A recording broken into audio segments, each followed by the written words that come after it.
sort of in the McFall stage, the Homo sapien, or we're getting to the Borg stage yet? Can we get there? It's funny because I always kind of say the future with the stuff is now. And as we kind of spoke about before, 5 years ago, even 10 years ago, when we were doing online newsrooms, they were targeted towards the media. And now, certainly there's an element of media targeting, but really now you're targeting everybody. You're targeting employees, investors, partners, people that might buy your product, people that have already bought your product. So I still think we're in the early stages, but we've come a long way in the past 5 years.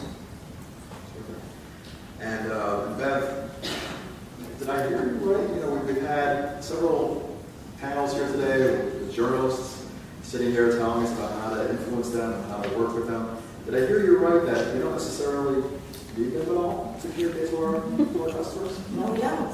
I think, at this point in time, there are so many tools available to us that we can communicate directly. It is nice to have media sort of partake in that conversation as well. But again, like I said, we're no longer reliant on the 6 o'clock news to deliver our video message. We can actually deliver that video message online through various platforms and technologies. We can actually then have conversations with those people who are looking at the content, which is something you can't do through traditional media. You can request feedback, you can engage, and I think we've all seen, some companies have done a very effective job of really engaging with their followers and with their communities. Whether it be Zappos or even Amazon as well. Now you have an opportunity. So the media is a string to your bow, but it's not the only one. You should be looking at all these different technologies to communicate. Maybe we do a quick show of hands in terms of not reading the media anymore. Is that either a scary thought or a relief? So who wants to raise their hands on it? Scary. Maybe just do it in your minds. And relief? Well, see, the pitching, it's that pitching idea. It's like, oh my God, I've got to write a page, I've got to pitch the journalists, and, it's like over and over and over again. And so you've got how many chances to get on that news segment? Very few. It's a finite amount of time in a news program. So now, like I said, you have that opportunity to get your news spread elsewhere. And I think for a lot of people, that is actually quite a pleasant thought. I know another panelist spoke to the issue of control. It's funny because you never had as much control as you thought before social media, and now with it, you have more control than you can imagine. Yes. I think one of the problems is people fear social media. They think they're going to get lambasted, they don't know how to respond, they don't know how to interact or engage. And again, there are lots of technology platforms and companies out there that can guide you and help you with that. But the thing is, if you are not active in social media, you've got a problem. You really do have to make sure that you do have a presence within social media at this point in time.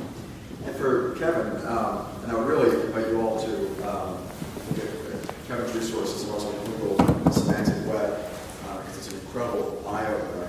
Could you give a little bit of a summary about what the Semantic Web means for those who aren't accustomed to it?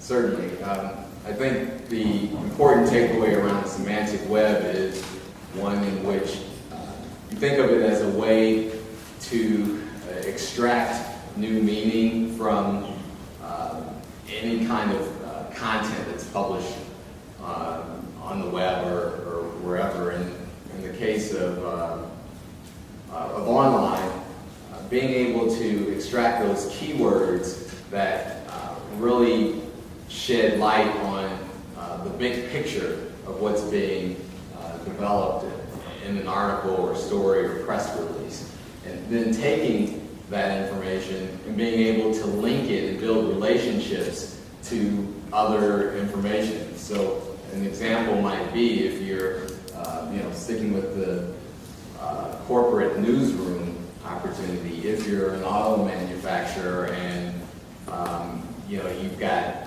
historic safety issues, and you're trying to sort of dispel or reshape the image of your organization, being able to put in keywords in a series of articles or press releases on that website that begin to build this theme that you do care about safety and you do have engineering activities in place that are going towards your product and ensuring that it's meeting the goals and expectations of your customers.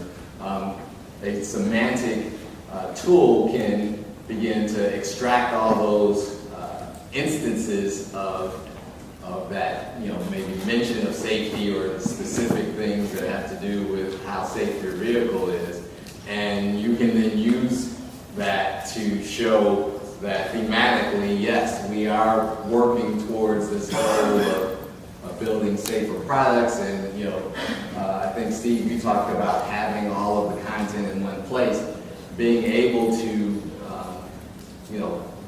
sort of converge all of that information on a single page is one of the things semantic technology enables. So it's, by itself, standalone, it's a tool, but when you combine it with some of your other efforts, it becomes a process and a capability, an additional capability for communicating and inferring new information. And Kevin, this is not, the technology for this is incredibly sophisticated. This, can you confirm, this really goes to the heart of what PR people do in terms of working with language and ideas and images, isn't that right? It is, absolutely. You try to put a lot of natural language elements in your press releases or in your storytelling or your pitches. And in doing so, I think the important takeaway, the backdrop has been SEOing your press release, right? So if you're optimizing your press releases for search engines, you're already taking a huge step towards enabling them to be semantically relevant and readable as well. So again, it comes down to keywords and ensuring that you're conveying, the natural theme of what you're communicating. We have a couple questions that have been submitted through writing from the audience. First one is, how do you access analytics on an online press release? Directed toward anyone? Depending on who you use to issue it through. I think there's a lot of different ways. Your simple one is just how many people read the press release. So something like a Google Analytics or Omniture or some of these kind of third-party tools where you can really see how many people came and looked at the press release, how long did they spend on the press release. But I think, as Bev was mentioning, there's some other ones where you can track how many people are sharing that press release, how many people did they send it to, how many people retweeted it. So there's a lot of analytics that are out there, but I think the most important thing is that at the very least knowing, did someone read it? You don't want to issue a press release, even if it's on your website, and then just sit back. You want to know, was it successful, was it not, do I need to tweak it? What happened to that release? And just to actually add to that, I totally agree with it. One of the things we talk about in online press releases, like what is an online press release these days? We found that a press release that has some form of multimedia content. Now, any form, whether it's a logo, a photo, or video content, has 35% more engagements around it than a straight text press release.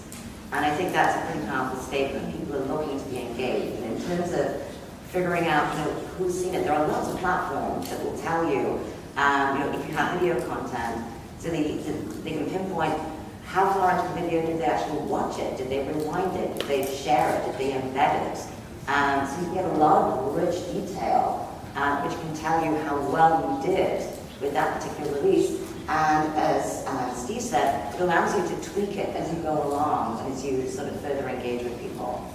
I think, jump in, even like 5 years ago, we talked about kind of the evolution. 5 years ago, you really didn't have any of that. Not only did you not really have video in a press release, you had no idea who was looking at it. There wasn't really a concept of sharing. So, this has all happened in the past several years. And I think people really, our clients anyway, they love the analytics. They've always loved the pretty charts, but now they actually mean something. And it's real time too. As I mentioned, 5 years ago, you might put a video clip on your website, and then you have to call your IT department. They run a report. They're out. A week later, you get the report. It doesn't mean anything. Now, I can put a video clip up in 5 minutes. I can see how many people read it or how many people viewed it. And the extension of that becomes not only did they read it, but what was their takeaway from it? Was it something that was, positive that they didn't